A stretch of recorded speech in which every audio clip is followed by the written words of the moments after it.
ഇങ്ങനെ മരിച്ചുപോയ ആളുകളെ ഹിപ്നോട്ടിസം ഉപയോഗിച്ച് കാണിച്ചു കൊടുത്താൽ അവർക്ക് ഫ്യൂച്ചറിൽ ഉണ്ടാകുന്ന ഇഷ്യൂസ് എന്താണ്, അവർ നേരിടേണ്ട മാനസികമായ പ്രശ്നങ്ങൾ എന്താണ്, ഇവർ ചെയ്യുന്ന കാര്യങ്ങൾ ശരിയാണോ, ഇതിനെന്താണ്? Street hypnosis and stage hypnosis, ഇതിന് രണ്ട് കാറ്റഗറി. ഹിപ്നോസിസ് പല രീതിയിലുണ്ട്. എൻ്റർടൈൻമെൻറ്റിന് വേണ്ടി ഉപയോഗിക്കുന്ന ഹിപ്നോസിസ് ഉണ്ട്. പക്ഷേ ഇപ്പോൾ നമ്മളിപ്പോൾ ഏത് മുക്കിനും മൂലയ്ക്കും ചെന്നാലും കാണാം ഒരു ഹിപ്നോട്ടിസ് കാണാം. പക്ഷേ അതിനെ യൂസ് ചെയ്യുന്നത് ഇതേ രീതിയിൽ ട്രോമ, ഇമോഷണൽ കണക്ടിവിറ്റി എടുത്തുള്ള സംഭവങ്ങളായിരിക്കും. ഇപ്പോൾ മരിച്ചുപോയ ഒരാളെ കാണിച്ചു എന്ന് വിചാരിച്ചു, അത്ര ഇമോഷൻസ് എടുത്തിട്ടുണ്ടാവും. മനുഷ്യൻ്റെ ഏറ്റവും നല്ലൊരു ക്വാളിറ്റി എന്ന് പറയുന്നത് മറവിയാണ്. അങ്ങനെ മരിച്ചുപോയ ഒരാളെ കാണിച്ചു കൊടുക്കുമ്പോൾ എന്താണ് ഉണ്ടാകുന്ന ഒരു അപകടം എന്താണ്? ഏറ്റവും ആദ്യം പറയാം, ഈ മരിച്ചുപോയ ആൾക്കാരെ അത് സ്ട്രീറ്റിൽ കാണിക്കാൻ പാടില്ല എന്നുള്ളതാണ്. അങ്ങനെ ഒരു സ്റ്റേജിൽ കൊടുത്തു ഇതിനെ PTSD എന്ന് പറയും. അവരുടെ ഭാര്യ മരിച്ചു പോയതായിരിക്കാം, ഇവർ സ്വപ്നങ്ങളിൽ വരുന്നു എന്നാണ് പറയുന്നത്. അതാണ് ഹിപ്നോളജി ഹാലുസിനേഷൻ എന്ന് പറഞ്ഞ സാധനം. ബ്രോ നമസ്കാരം. നമസ്കാരം. ഓക്കെ, വളരെ സീരിയസ് ആയ ഒരു ക്വസ്റ്റിനെ പറ്റി ചോദിക്കാൻ വേണ്ടി പോകുന്നു. ക്വസ്റ്റ്യൻ എന്താണെന്ന് പറഞ്ഞു കഴിഞ്ഞാൽ, ഈ അടുത്ത കാലഘട്ടങ്ങളിൽ ഹിപ്നോട്ടിസത്തെ ഭയങ്കരമായിട്ട് ഫേമസ് ആകുന്നുണ്ട്. പണ്ട് കാലങ്ങളിൽ ഹിപ്നോട്ടിസം ഉണ്ട്, പക്ഷേ കുറച്ചുകൂടി ഇപ്പോൾ നമ്മുടെ കേരളത്തിൽ ഹിപ്നോട്ടിസം ഭയങ്കരമായിട്ട് വ്യാപിക്കുന്നുണ്ട്. അത് പഠിക്കുന്നതും ചെയ്യുന്നതും ഒരു പക്ഷേ ഭയങ്കര ക്വാളിഫിക്കേഷൻ ഇല്ലാത്ത ആളുകളാണ്. അപ്പോൾ എൻ്റെ ചോദ്യം ഇതാണ്, ഈ മരിച്ചു പോയ ആളുകളെ കാണിക്കുക, ഈ തുണിയില്ലാത്ത, വസ്ത്രം ഇല്ലാത്ത ആളുകളെ ഹാലുസിനേഷൻ ചെയ്ത് കാണിക്കുക, ഇത് കണ്ടൊരു പെൺകുട്ടി ഇറങ്ങി ഓടുന്നു, അപകടം സംഭവിക്കുന്നു, ആ കുട്ടികൾ പേടിക്കുന്നു. ഈ മരിച്ചുപോയ ആളുകളെ ചിലപ്പോൾ അവരുടെ ഏറ്റവും അടുത്ത റിലേറ്റീവ്സിനായിരിക്കും കാണിക്കുന്നത്. ഇത് ഒരു പക്ഷേ നമ്മൾ തന്നെ ഇതിനു മുന്നേ ഇരുന്ന ഇൻ്റർവ്യൂവിൽ നമ്മൾ ഈ സാധനം ഒരു വർഷങ്ങൾക്ക് മുന്നേ നമ്മളിത് ഉന്നയിച്ചിട്ടുണ്ട്. ഈ ഒരു ആകുലത നമ്മൾ ഉന്നയിച്ചിട്ടുണ്ട്.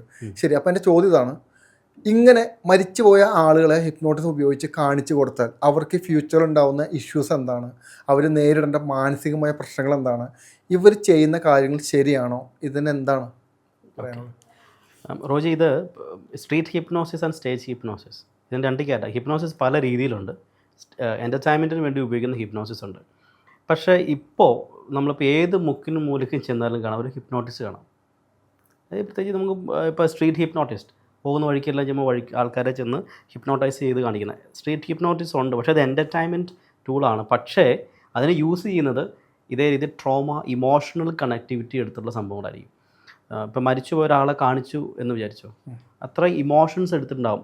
മനുഷ്യൻ്റെ ഏറ്റവും നല്ലൊരു ക്വാളിറ്റി എന്ന് പറയുന്നത് മറവിയാണ്, അല്ലേ? ഒരുപാട് ഇമോഷൻസ് ഒക്കെ ഉണ്ടെങ്കിൽ അതിനൊക്കെ പതുക്കെ മറന്ന് കളയാന്നുള്ളതാണ്. കാരണം ഇപ്പോൾ നമുക്ക് ഏറ്റവും വേണ്ടപ്പെട്ട ഒരാൾ മരിച്ചു കഴിയുമ്പോൾ ഒരു പക്ഷേ 2 3 ഒരു 6 മാസം വരെ നമ്മൾ ഭയങ്കര ദുഃഖത്തിലായിരിക്കും. അതിനുശേഷം നമ്മുടെ ഇമോഷൻ മറന്നു പോകും. ആളെ മറന്നു പോയതല്ല, ഈ ഇമോഷൻ നമുക്ക് ഉണ്ടാവില്ല.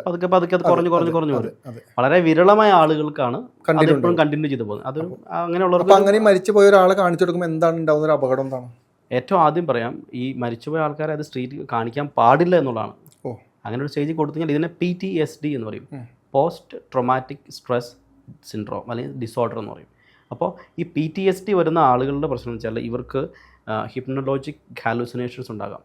സാധാരണ ഇത് ഹാലൂസിനേറ്റ് ചെയ്തിട്ടാണ് ഇവർ ഈ കാണിക്കുന്നത്.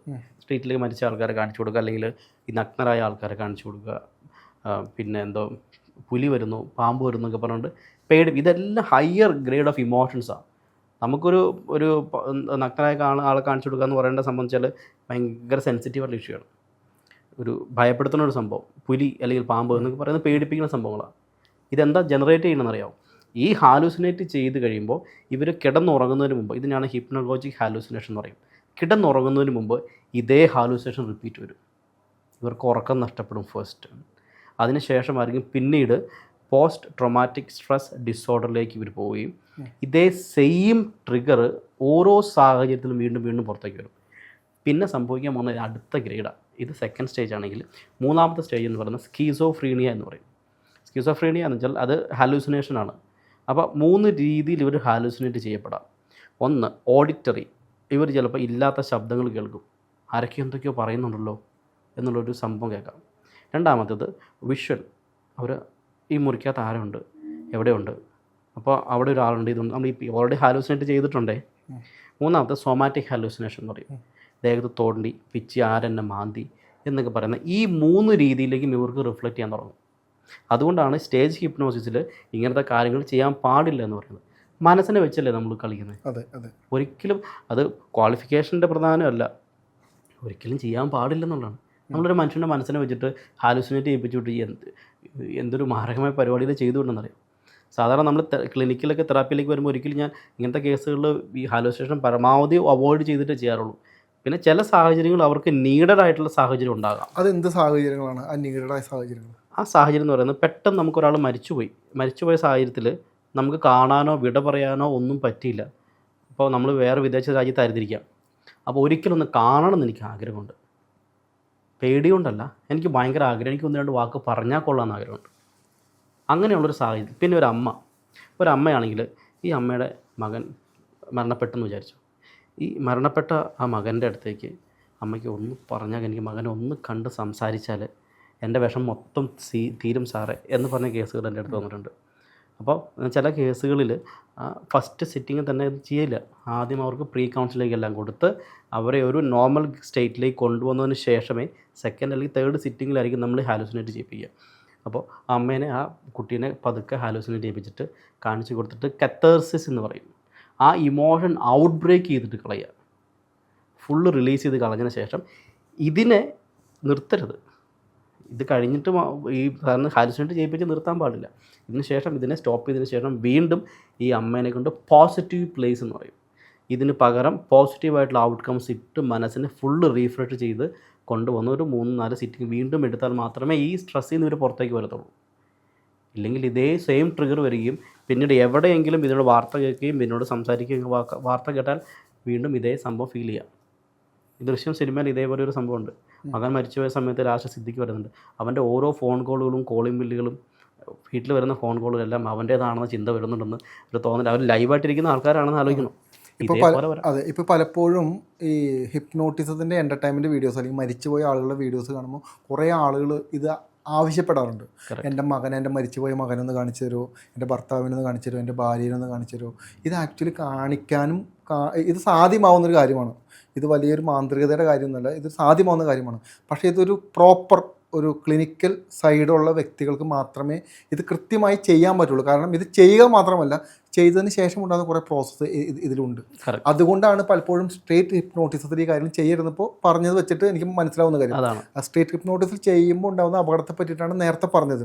അപ്പോൾ ഇത്തരത്തിലുള്ള ഇഷ്യൂ ഉള്ള ആളുകൾക്ക് മസ്റ്റായിട്ട് ഇത് കാണിച്ചു കൊടുക്കാം. പക്ഷെ അതിന് ശേഷം ഉണ്ടാകുന്ന കാര്യങ്ങൾ ക്ലിനിക്കിൽ തന്നെ അത് ചെയ്ത് അഡ്രസ്സ് ചെയ്തില്ലെങ്കിൽ വീണ്ടും അവർക്ക് ആ വീണ്ടും നമ്മൾ പ്രശ്നം കുത്തി, അതായത് നമ്മൾ തീക്കാനുള്ള ഊതി കഴിഞ്ഞാൽ വീണ്ടും അതിനകത്ത് കാനലുണ്ടാകുമെന്ന് പറയുന്നത് പോലെ അത് വീണ്ടും നമ്മൾ അതിന് ട്രിഗർ ചെയ്ത് കൊടുക്കുകയത്. ഒരിക്കലും അങ്ങനെ ചെയ്യാൻ പാടില്ല. നമ്മൾ ഇങ്ങനത്തെ വ്യക്തികൾ പ്രത്യേകിച്ചും വളരെ സെൻസിറ്റീവ് ആയിട്ടുള്ള വ്യക്തികളായിരിക്കും. അപ്പോൾ അവരെ നമ്മൾ എടുത്തിട്ട് ഇത് മാനിപ്പുലേറ്റ് ചെയ്യാന്ന് പറയുന്നത് ഒരുപക്ഷെ ഇത് വീഡിയോ റീച്ചിന് വേണ്ടി ചെയ്യുന്ന ആളുകളായിരിക്കും. എനിക്ക് തോന്നുന്നു ഒട്ടുമിക്ക 90% വീഡിയോസ് നമ്മളിന്ന് കാണുന്ന വീഡിയോസ് റീച്ചിന് വേണ്ടി ചെയ്യുന്നതാണ്. കാരണം അവർക്കെപ്പോഴും അത്തരത്തിലുള്ള വീഡിയോസ് അത് കുറേ പേര് ചെയ്യുന്നുണ്ടെന്നുള്ളതാണ്. ഇപ്പോൾ അതിനെതിരെ പലരും പ്രതികരിച്ച് തുടങ്ങുന്നുണ്ടെങ്കിൽ പോലും ഇത് തുടക്ക കാലഘട്ടങ്ങളിലെ ഇത്തരത്തിലുള്ള കാര്യങ്ങൾക്ക് നമ്മൾ എതിരായിട്ട് നിൽക്കാറാണ് പതിവ്. കാരണം ഇത് ചെയ്യാൻ പാടില്ല എന്നുള്ള നിലപാട് തന്നെയാണ് പലപ്പോഴും. ഞാൻ ആദ്യത്തെ വീഡിയോയിൽ ഇതേ സെയിം പറഞ്ഞിട്ടുണ്ട്. ഇപ്പോൾ ഇതിൻ്റെ ഒരു ചുരുക്കം, ഇപ്പോൾ ജിനുബ്രോ പറഞ്ഞതിൻ്റെ ഒരു ചുരുക്കം എന്താണെന്ന് പറഞ്ഞു കഴിഞ്ഞാൽ, ഇപ്പോൾ നമ്മുടെ മരിച്ചു പോയൊരു വ്യക്തി, അത് നമ്മുടെ അച്ഛനോ അമ്മയോ ആവട്ടെ, അതായത് എനിക്ക് മനസ്സിലായ കാര്യം കേട്ടോ, ആ മരിച്ചു പോയപ്പോൾ നമ്മുടെ അമ്മ മരിച്ചുപോയി, നമ്മൾക്ക് അമ്മയോട് വളരെ ഇമോഷണൽ കണക്ഷൻ ഉണ്ട്. അപ്പോൾ കുറേ നാൾക്ക് ശേഷം നമ്മളെ ഇമോഷൻ എല്ലാം മാറ്റി കളഞ്ഞിട്ട് നമുക്ക് അമ്മ മരിച്ചു പോയി നമ്മളത് റിയലൈസേഷൻ ചെയ്യുന്നു. പിന്നീട് നമ്മൾ അമ്മേനെ വീണ്ടും കാണിക്കുമ്പോൾ ഉണ്ടാവുന്ന പറ്റുമെന്ന് പറഞ്ഞാൽ മരിച്ചു പോയ അന്നത്തെ എല്ലാ ദുഃഖങ്ങളും വിഷമങ്ങളും സങ്കടങ്ങളും മുഴുവനും പിന്നെയും ട്രിഗർ അടിച്ച് ചിലപ്പോൾ ഒരു ഇൻസെക്യൂരിറ്റി ഫീൽ ആവാം, അല്ലേ? അത് ചിലപ്പോൾ ഡിപ്രഷൻ ഫീൽ ആവാം, ആങ്സൈറ്റിയിലോട്ട് പോവാം, ഇങ്ങനെ വേണമെങ്കിലും പോവാം.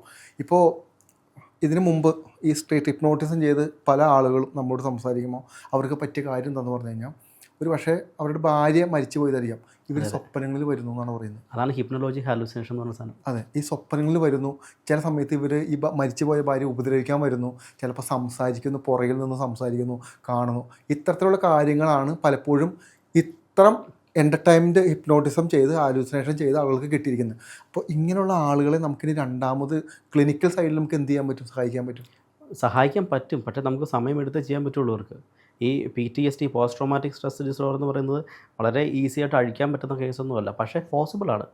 ഇവർക്ക് നമുക്ക് വീണ്ടും ഹിപ്നോട്ടൈസ് ചെയ്തിട്ട് റീഹിപ്നോട്ടൈസ് ചെയ്ത് ഡീഹിപ്നോട്ടൈസ് ചെയ്ത് ഇങ്ങനെ രണ്ടൊന്ന് പ്രോസസ്സാട്ടോ ഞാൻ പറഞ്ഞെന്നുള്ളൂ. അപ്പോൾ ആ ഒരു സ്റ്റേജുകൾ കടത്തിക്കൊണ്ട് പോയതിന് ശേഷമേ ഇവരെ നമുക്ക് തിരിച്ചു കൊണ്ടുവരാൻ പറ്റുള്ളൂ. പോസിബിളാണ്, ഇവരെ കൊണ്ടുവരാൻ പറ്റും. എൻ്റെ അടുത്ത് തെറാപ്പിക്ക് വരുന്ന ആൾ എനിക്ക് ഉറക്കം നഷ്ടപ്പെട്ട ആളുകളായിരിക്കും, ഇവർക്ക് ഉറങ്ങാൻ പറ്റില്ല. പിന്നെ ഇത് തന്നെയായിരിക്കും ഈ റിപ്പീറ്റായിട്ട് തോട്ട്സ് കയറി വരും, പിന്നെ അങ്ങനെ ഉറങ്ങും. ശരി. അപ്പോൾ ഇപ്പം നമ്മൾ മരിച്ചു പോയ ആളുകളെ കാണുന്ന കാര്യത്തെ പറ്റിയാണ് സംസാരിച്ചത്. ഇതുപോലെ തന്നെയാണ് നഗ്നരായ ആളുകളെ, അതായത് മിക്കവാറും ഇത് വർക്കൗട്ട് ആവുന്നത് സ്കൂൾ കുട്ടികളിലാണ്. നിങ്ങൾ പല പാരൻസും മനസ്സിലാക്കേണ്ട ഒരു കാര്യമാണ്, ഒരിക്കലും നമ്മുടെ കുട്ടികളെ, അല്ലേ? നമ്മുടെ കുട്ടികളെ ഒരിക്കലും ഇത്തരത്തിലുള്ള എൻ്റർടൈൻമെൻറ്റ് ഹിപ്നോട്ടിസത്തിന് വിധേയരാക്കാതിരിക്കുക. അത് ഒരു കാരണവശാലും അവരെ പറഞ്ഞ് മനസ്സിലാക്കുക. കാരണം എൻ്റർടൈൻമെൻറ്റ് ഹിപ്നോട്ടിസം എൻ്റെ ഡിഫറെൻ്റ് എന്നുള്ളതാണ് അതിൻ്റെ ഒരു പ്രത്യേകത. ഒരു പക്ഷേ ഈ ഒരു പെൺകുട്ടിയെ, ഒരു വളരെ ചെറിയൊരു പെൺകുട്ടി, ഒരു +1 +2 പഠിക്കുന്ന പെൺകുട്ടി, ഇത്തരത്തിലുള്ള കുട്ടികളാണ് കൂടുതലും സ്ട്രീറ്റ് ഹിപ്നോട്ടിസം നടക്കുന്നത്. ഈ കുട്ടിക്ക് ഒരു നഗ്നരായ വ്യക്തിയെ കാണിച്ചു കൊടുക്കുക.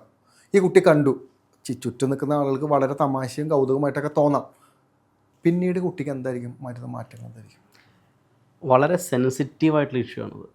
ഇത് നേക്കഡായിട്ടുള്ളൊരു വ്യക്തിനെ കാണുക എന്ന് പറയുന്നത്, പ്രത്യേകിച്ച് പെൺകുട്ടികളാകുമ്പോൾ ഇവരുടെ ഒരു ഏജ്, അതായത് ഈ പറഞ്ഞ 10ാം ക്ലാസ് കഴിഞ്ഞിട്ട് +2 വരുന്ന ഏജുകളിലേക്ക് ഈ 12 വയസ്സ് വരെ ഒരു കുട്ടിക്ക് ഇമാജിനേഷൻ ഉണ്ടാവില്ല. 12 വയസ്സിന് ശേഷമാണ് ശരിക്കും ഇമാജിനേഷൻ പവർ കൂടുന്നത്. അതുകൊണ്ടാണ് ടീനേജ് കാലഘട്ടങ്ങളിൽ ക്രിട്ടിക്കൽ മൈൻഡ് എന്ന് പറഞ്ഞ സാധനം ഉണ്ടാവില്ല, ഇമാജിനേഷൻ ഹൈ ആയിരിക്കും.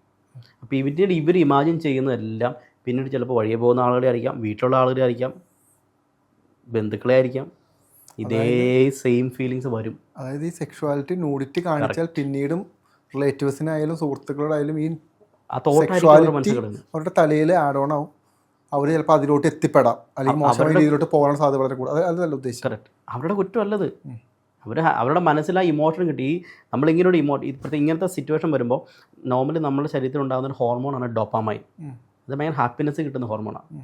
ആ ഡോപ്പാമൈൻ്റെ ലെവൽ കൂടുതലായിരിക്കും. പിന്നെ എപ്പോഴും ഒരു അട്രാക്ഷൻ, ഒരു അറ്റാച്ച്മെൻറ്റ് ഫീൽ ചെയ്തുകൊണ്ടേയിരിക്കും. പിന്നെ അവർ വഴി തെറ്റി പോകുന്നതിൽ നമുക്ക് അവരെ കുറ്റം പറഞ്ഞിട്ട് കാര്യമില്ല. ഈ ഹാലൂസിനേഷൻ 2 രീതിയിലുണ്ട് കേട്ടോ റോജി. ഒന്ന് പോസിറ്റീവ് ഹാലൂസിനേഷൻ ഉണ്ട്, നെഗറ്റീവ് ഹാലൂസിനേഷൻ ഉണ്ട്. ഈ പറഞ്ഞതെല്ലാം നെഗറ്റീവ് ഹാലൂസിനേഷൻസാണ്. എന്ന് വെച്ചാൽ അപ്പോൾ ഇത്തരത്തിലുള്ള എൻ്റർടൈൻമെൻറ്റ് കാര്യങ്ങൾ ചെയ്യുന്ന ആളുകൾക്ക് ഇതിനെപ്പറ്റി അറിയില്ലാത്തത് കൊണ്ടാണോ, അതോ ഇവർ അറിഞ്ഞാലും ആ വ്യക്തി അനുഭവിക്കട്ടെ എന്നുള്ള മൈൻഡ് കൊണ്ടാണോ, അതോ വീഡിയോ റീച്ചിന് വേണ്ടിയിട്ടാണോ? എന്തുകൊണ്ടാണ് ഇത്രയും ഇഷ്യൂ ഉള്ളൊരു കാര്യം അവർ ചെയ്യുന്നത് കൊണ്ടാണ്? എൻ്റെ ഒരു കാൽക്കുലേഷൻ അനുസരിച്ചിട്ട് മിക്ക സ്ഥാപനങ്ങളിലും ഒരുപാട് മുട്ടുക്ക് സ്ഥാപനങ്ങളുണ്ട് ഹിപ്നോട്ടിസം പഠിപ്പിക്കുന്നത്. 1000-2000 രൂപയ്ക്ക് ഓൺലൈനിൽ പഠിപ്പിക്കുന്നതും സ്ഥാപനം പഠിപ്പിക്കുന്ന ആളുകളുണ്ട്. ഇവർ മെയിൻലി പഠിപ്പിക്കുന്നത് എന്താണെന്നറിയോ? ഈ സ്ട്രീറ്റ് ഹിപ്നോട്ടിസം അല്ലെങ്കിൽ സ്റ്റേജ് ഹിപ്നോട്ടിസം മാത്രമേ പഠിപ്പിക്കുന്നുള്ളൂ. ഇതിൻ്റെ ബെനഫിഷ്യൽ ആയിട്ടുള്ള സൈഡ് ഒരിടത്തും ഒരാളും പഠിപ്പിക്കുന്നതായിട്ട് എനിക്ക് തോന്നിയിട്ടില്ല, ഞാൻ കണ്ടിട്ടില്ല കേട്ടോ. മിക്ക ആളുകളും ഇതായിരിക്കും ഹാലൂസിനേഷൻ അല്ലെങ്കിൽ ഈ സാധനം പഠിപ്പിക്കുക എന്നുള്ളതാണ് മെയിൻ സംഭവം. ഇത് പഠിപ്പിക്കുന്നതുകൊണ്ട് എന്താ ബെനിഫിറ്റ്? ഇപ്പോൾ ഈ ഒരു ആളെ പഠിപ്പിച്ചിട്ട് ഒരു കുട്ടീനെ പഠിപ്പിച്ചു വിട്ടു, അത് ഇവർ ഷെയർ ചെയ്ത് മറ്റുള്ളവർക്ക് റീച്ച് ഉണ്ടാക്കാൻ വേണ്ടി ഇവർക്ക് ബാക്കി കാര്യങ്ങൾ അറിയില്ല. ഇവർ ക്ലിനിക്കൽ സൈഡിലോ ഇതിൻ്റെ വരുംവരായികളോ ഇവർക്ക് അറിയില്ല. ഇപ്പോൾ എല്ലാവരും പോയി ചെയ്യും. അതെ, ഇപ്പോൾ എനിക്ക് തോന്നുന്നു ഏകദേശം ഇപ്പോൾ വർഷങ്ങളായിട്ട് ഹിപ്നോട്ടിസം തെറാപ്പി ചെയ്യുകയും ഹിപ്നോട്ടിസം പഠിപ്പിക്കുകയും ചെയ്യുന്ന സ്ഥാപനം ഉള്ള വ്യക്തിയാണ്. അതെ. അപ്പോൾ അവിടെ എങ്ങനെയാണ് ഈ കോഴ്സുകൾ എങ്ങനെയാണ് പഠിപ്പിക്കുന്നത്? അപ്പോൾ ഇത്തരത്തിലുള്ള കാര്യങ്ങൾ അവിടെ സ്റ്റുഡൻസിന് പഠിപ്പിക്കുന്നുണ്ടോ? നമ്മൾ ഹാലൂസിനേഷൻ പഠിപ്പിക്കുന്നത് വെച്ചാൽ ഞാൻ ഈ പറഞ്ഞല്ലോ, ഈ ആദ്യത്തെ കാറ്റഗറിയിലുള്ള ഇതെന്താണ് എങ്ങനെ സയൻറ്റിഫിക്കലി പഠിപ്പിക്കുക, എങ്ങനെയാണ് മനസ്സ് വർക്ക് ചെയ്യുന്നത്, അതിനകത്ത് ഹാലൂസിനേറ്റ് ചെയ്യപ്പെടുന്ന ഹിപ്നോസിൽ എങ്ങനെയാണ് ഹാലൂസിനേറ്റ് ചെയ്യപ്പെടുക, ഇതെല്ലാം ഡീറ്റെയിൽ പഠിപ്പിക്കും. ഇതിന് കൂടാതെ നമ്മൾ കൊടുക്കുന്ന 2 കാര്യങ്ങളുണ്ട്. നമ്മൾ ക്ലിനിക്കൽ ഹിപ്നോസിസിൻ്റെ ക്ലാസ് ഉണ്ട്. അതെന്ന് വെച്ചാൽ 6 മന്ത്സിൻ്റെ ഡിപ്ലോമ കോഴ്സാണ്. അപ്പോൾ അതിൻ്റെ പ്രത്യേകത എന്ന് പറയുമ്പോൾ നമുക്ക് ഫുൾ ക്ലിനിക്കൽ സൈഡും സൈക്കാട്രിക് ഡിസോർഡർ അടക്കം പലതരത്തിലുള്ള അസുഖങ്ങളെ പറ്റിയുള്ള ഡീറ്റെയിൽ പഠനവും എങ്ങനെ അഡ്രസ്സ് ചെയ്യേണ്ടത്, അങ്ങനെ ഓരോന്ന് കേസുകൾ വെച്ചിട്ടായിരിക്കും. 6 മാസം ഡീറ്റെയിൽഡ് പഠനമാണത്. അത് അത്രയും കഴിഞ്ഞാലേ അത് ശരിക്കും പ്രാക്ടീസ് ചെയ്യാൻ പറ്റുള്ളൂ. അതിനുശേഷം വീണ്ടും ഒരു 6 മന്ത്സിൻ്റെ പ്രാക്ടിക്കൽ സൈഡ് വർക്ക്ഷോപ്പും ഇവർ പ്രാക്ടീസ് ചെയ്താൽ മാത്രമേ ശരിക്കും ഒരു പ്രൊഫഷണലി ക്വാളിഫൈഡ് ആയിട്ടുള്ള ഒരു ക്ലിനിക്കൽ ഹിപ്നോതെറാപ്പിസ്റ്റ് ആയി വരത്തുള്ളൂ. ശരി. ഇപ്പം നോർമൽ ഇപ്പോൾ 2-3 ദിവസം ക്ലാസ്സുകളൊക്കെ വർക്ക്ഷോപ്പുകൾ നമ്മൾ കൊടുക്കുന്നുണ്ട്. 2 ദിവസം വർക്ക്ഷോപ്പ്. അതിലെന്തൊക്കെയാണ് പഠിപ്പിക്കുന്നത്? അതിൽ ഇതേ സെയിം സംഭവം തന്നെ. ഹിപ്നോസിസ്, അതിൻ്റെ സയൻസ് എന്താണ്, സയൻറ്റിഫിക്കലി ഹിപ്നോസിസ് എങ്ങനെയാണ് യൂസ് ചെയ്യുന്നത്, ഏതൊക്കെ സാഹചര്യങ്ങൾ ഉപയോഗിക്കാം, എങ്ങനെയൊക്കെയാണ് യൂസ് ചെയ്യേണ്ടത്, എങ്ങനെയൊക്കെ ഉപയോഗിക്കാൻ പാടില്ല എന്നുള്ള ഡീറ്റെയിലിംഗ് ആണ്. സയൻറ്റിഫിക്കലി ആണ്, scientifical practically oriented. Science practically എങ്ങനെ ചെയ്യാമെന്ന് പഠിപ്പിക്കും. ഇപ്പോൾ ഈ 2 ദിവസം കൊണ്ട് പഠിക്കാൻ പറ്റുമോ? 2 ദിവസം കൊണ്ട് പഠിക്കാൻ പറ്റും. പക്ഷേ ക്ലിനിക്കൽ സൈഡിൽ പ്രാക്ടീസ് പറയുമ്പോഴേക്കും നമുക്ക് ഈ പറഞ്ഞ ഇത്ര നീഡ്സ് ഉണ്ട്. ബാക്കി 2 ദിവസം വർക്ക്ഷോപ്പ് കൊണ്ട് നമുക്ക് അമേസിംഗ്ലി നിങ്ങൾക്ക് ഹിപ്നോട്ടിസ്റ്റ്, ഇത് മറ്റുള്ളവരെ ഹെൽപ്പ് ചെയ്യാൻ വേണ്ടിയിട്ടുള്ള ടൂളാണ്. 6 മാസം എന്ന് പറയുന്നത് വളരെ ഡീറ്റെയിൽ ആയിട്ട് പഠിക്കുന്ന ഒരു കാര്യം. 2 ദിവസം എന്ന് പറഞ്ഞാൽ നമുക്കൊരാൾ ഹിപ്നോട്ടിസം ചെയ്യാം, നമുക്കൊരാളെ സഹായിക്കാം, ബാക്കി നമുക്ക് സെൽഫ് ഹിപ്നോസിസും ചെയ്യാം, ബാക്കിയുള്ള കാര്യങ്ങളൊക്കെ നമുക്ക് ചെയ്യാൻ പറ്റുന്ന 2 ദിവസം ഡീറ്റെയിൽ ക്ലാസ്സാണ്. അത് ബ്ലോക്കുകൾ മാറും, നമ്മുടെ തന്നെ പേഴ്സണൽ ഇഷ്യൂസ് മാറും. ഇപ്പോൾ നമ്മുടെ വീട്ടിലുള്ളവർക്കും നമ്മുടെ ബന്ധുക്കൾക്കും നമ്മുടെ സുഹൃത്തുക്കൾക്കും നമുക്ക് ഡെഫിനറ്റ്ലി ഹെൽപ്പ് ചെയ്യാമല്ലോ. ഇതൊരു ഭയങ്കര നമ്മൾ കൗൺസിലിംഗ് സാധാരണ ചെയ്യാറില്ലേ? കൗൺസിലിംഗ് അറിയാത്ത ആളുകളും കൗൺസിലിംഗ് ചെയ്യാറുണ്ട്. എനിക്ക് തോന്നുന്നു പല ആളുകളും ക്വാളിഫിക്കേഷൻ ഇല്ലാത്ത സ്ഥലങ്ങളിൽ പോയിട്ടാണ് ഹിപ്നോട്ടിസം പഠിക്കുന്നത്. ഒരു പക്ഷേ പല ആളുകൾക്കും ഭയങ്കര താല്പര്യം കാണുമായിരിക്കും ഹിപ്നോട്ടിസം പഠിക്കാനും ഇത് ചെയ്യാനും ചെയ്ത് നോക്കാനും താല്പര്യം കാണും. ഇവർ ചെന്നെത്തുന്നത് ഒരു പക്ഷേ പണത്തിൻ്റെ ലാഭം നോക്കിയിട്ടോ അല്ലെങ്കിൽ ഈ പഠിപ്പിക്കുന്ന ആളുടെ ക്വാളിഫിക്കേഷൻ ഒന്നും ഇല്ലാത്തൊരു സ്ഥലത്തായിരിക്കും ചെന്ന് കയറി കൊടുക്കുന്നത്. മിക്കവാറും മാർക്കറ്റിംഗ് സൈഡിൽ കൂടെ ആയിരിക്കും പോകുന്നത്. ഒരു കറക്റ്റ് ഒരു സ്ഥലത്ത് ചെന്ന് കയറിയാൽ മാത്രമേ ഇത് ക്ലിയർ ആയിട്ട് വന്നിട്ട് പഠിക്കാൻ പറ്റുള്ളൂ എന്ന് തോന്നുന്നു അല്ലേ? ഇതിനകത്ത് വേറൊരു കാര്യമുണ്ട് റോജി. പലരും വയ്ക്കുന്ന സ്റ്റേജ് ബൈ സ്റ്റേജാണ്. സ്റ്റേജ് 1 അല്ലെങ്കിൽ ലെവൽ 1, ലെവൽ 2 അങ്ങനെ പോലെ സ്റ്റേജ് ഉണ്ട്. സ്റ്റേജ് 1 ഇത്ര കാര്യങ്ങൾ പഠിപ്പിക്കും. സ്റ്റേജ് 2 പഠിക്കണമെങ്കിൽ അടുത്ത ഇത് വേണം. അപ്പോൾ ഇത് സ്റ്റേജ് 1 കഴിഞ്ഞാലേ സ്റ്റേജ് 2 പഠിപ്പിക്കുകയുള്ളൂ. സ്റ്റേജ് 3, സ്റ്റേജ് 4 അങ്ങനെ ലെവൽ 1, ലെവൽ 2, ലെവൽ 5 അങ്ങനെ പല കാറ്റഗറി ഇതിനെ മുറിച്ചാണ് ചെയ്യുന്നത്. സാധാരണ ഞാൻ കൊടുക്കുന്നത് 2 ദിവസം കൊണ്ട് പഠിച്ചെടുക്കാവുന്ന കാര്യമുള്ളൂ. അതിനൊരു ക്വാളിഫിക്കേഷൻ ആവശ്യമൊക്കെ ഇത് ക്വാളിഫിക്കേഷൻ ഒന്നും ആവശ്യമില്ല. എന്തിന് നമുക്ക് ഇപ്പോൾ ഹിപ്നോട്ടിസം പഠിക്കുന്നതിന് ദേഴ്സ് നോ പെർട്ടിക്കുലർ ക്വാളിഫിക്കേഷൻ. നമ്മുടെ പേഴ്സൺ നമ്മൾ എന്താണോ ആ വ്യക്തി അത് മറ്റുള്ളവരെ ഹെൽപ്പ് ചെയ്യാൻ വേണ്ടി ഉപയോഗിക്കുന്ന ടൂൾ ആയതുകൊണ്ട് തന്നെ ഇത് ചെയ്യാൻ പറ്റും, ഈസിയായിട്ട് പഠിക്കാൻ പറ്റും. പക്ഷേ ഈ മറ്റ് രീതിയിലുള്ള മിസ്യൂസേജ് പറ്റില്ല എന്ന് മാത്രമല്ല, അത് നമുക്ക് എന്തായാലും നമ്മൾ പഠിപ്പിക്കത്തുമില്ല.